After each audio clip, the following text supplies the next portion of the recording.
So guys, ito na yung kanyang headlight. Then ang kanyang bumper.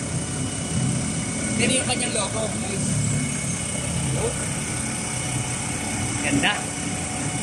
Then, guys, yung kanyang logo na sa gilid. Then meron po siyang two-step. 4-3. Meron sa 3 steps, guys. Dali mo, pre. Then we have 12 R na gulong. Then kung makita natin sa loob, guys, yung kanyang molde sa harap.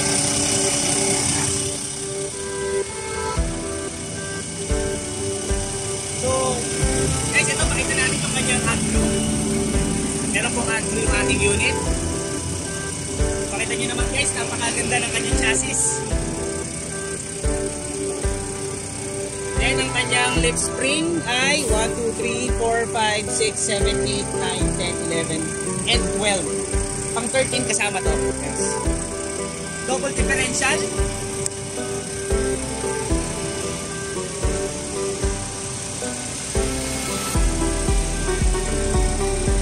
Pakita mo, bro, ang kanyang differential.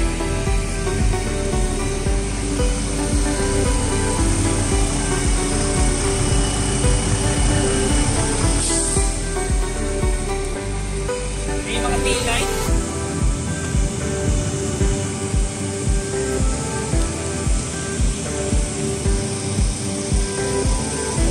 Kita na natin yung kanyang dashboard. Wow, napakaganda. So ang kanyang back bed, ayun. Then bubble top po ang ating unit. Meron pa pong mga pwede atang itong tulugan. Then may compartment po sa taas. Then ang kanyang manual transmission 16-speed splitter. Then ayan. Apaka-pogi. Malamig pa yung kanyang aircon, guys. So guys, ayan.